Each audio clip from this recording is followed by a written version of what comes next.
insurgents en tant que Fédération gabonaise des syndicats du secteur des transports, nous les Gabonais, contre le ministre des Transports qui n'est pas dans la logique du chef de l'État.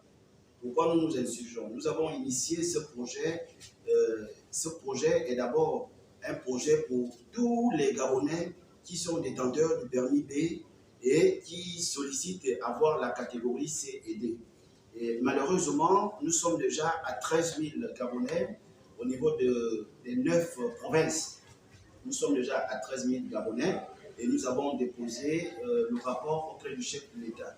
Mais quand bien même, ce qui nous étonne aujourd'hui, nous attendons le lancement parce que les salles sont déjà prêtes pour la formation et les voitures sont déjà prêtes au niveau de Sougatra. Tout est déjà prêt. Nous attendons le ministre pour le lancement. Malheureusement, contre toute attente, nous voyons hier, avant-hier, le ministre induit le président en erreur et il a procédé à la remise des véhicules qui étaient censés, avant la remise, en fait, le programme était d'abord de former tous les Gabonais. Il s'agissait d'abord de la formation. Donc, la formation allait permettre à tous les Gabonais, et nous devons savoir évaluer leur conduite, mais malheureusement, le ministre a fait à sa tête, et aujourd'hui, malheureusement, vous avez constaté qu'il y a eu des accidents depuis hier, et ça continue toujours. Et nous nous insurgeons contre ce comportement pour attirer l'attention du chef de l'État, pour dire que nous ne sommes pas d'accord. Nous avons déposé une demande d'audience auprès du cabinet du président de la République pour qu'il nous reçoive en urgence, parce que c'est nous qui avons conçu ce projet de la présidence de la République. Ça a été, n'est-ce pas, initié par le cabinet du président de la République, qui nous a instruit, n'est-ce pas, de pouvoir, travailler avec le pôle national de l'emploi que vous voyez ici. Alors, le pôle national de l'emploi n'étant pas une structure appropriée pour la gestion des personnes qui ne sont pas encore qualifiées. Et c'est des choses que nous dénonçons. Nous dénonçons que le pôle national de l'emploi est là pour des gens qui sont déjà diplômés. Or, ici, il s'agit de la formation. Vous voyez déjà qu'il y a un paradoxe, parce que ceux qui ont déjà les dossiers ici sont ceux-là qui ont déjà le permis B, mais ils cherchent de passer le permis C et D. Mais malheureusement, le pôle national de l'emploi a pris des dossiers. Ce qui est même encore grave, c'est que tous ceux qui conduisent, la plupart, c'est ceux qui ont pris les taxis. Il y a même des fonctionnaires qui ont pris les taxis. Et il y a ceux qui ont pris les taxis, mais qui sont détenteurs de la catégorie B.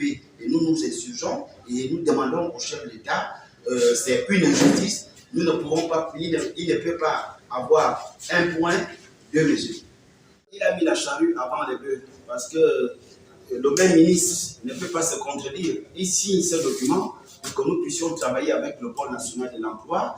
Le même ministre, il enrôle les gens au niveau du cabinet pour que ces gens partent sur une formation dans les auto-écoles. Or, nous savons qu'il n'y a pas encore une auto-école au niveau des Libreville qui est appropriée pour former des gens dans les catégories C et D en dehors de Sougatra. Parce que nous savons que Sougatra a un personnel qualifié, Sougatra a des plateaux techniques, Sougatra a des plateaux techniques, Sougatra aussi a un personnel et ils sont outillés, n'est-ce pas, pour former des gens. Alors, le ministre va s'obstiner, n'est-ce pas, à aller recruter des gens. Et là, même ça a été même politisé parce que les procédures n'ont pas été respectées. Parce que ceux qui veulent véritablement avoir ces taxis n'ont pas eu ces taxis. Et puis, au niveau des provinces, il n'y a pas eu un partage qui est équitable parce que là, nous, au niveau des Pégasa, c'est nous qui sommes initiateurs du projet. Nous avions estimé que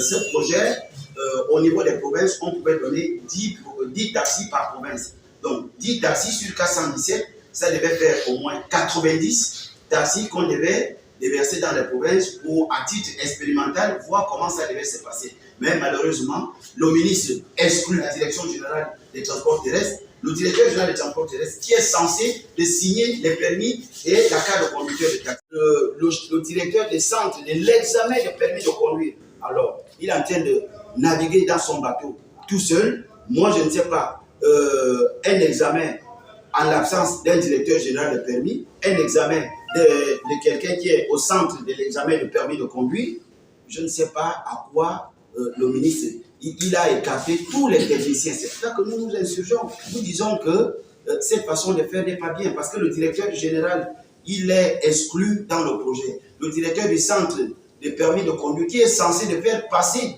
ce candidat les examens, il a été exclu. Donc, à ce titre, nous ne sommes pas d'accord de la façon que le ministre a agi, mais nous attirons l'attention du président de la République que si dans l'urgence, le président, nous voulons qu'il nous reçoive, c'est un père de famille, sinon nous ne pouvons pas participer au référendum parce que nous ne savons pas ce que nous allons aller faire au référendum. Sur les 13 000 candidats, il faudrait que le président nous reçoive en urgence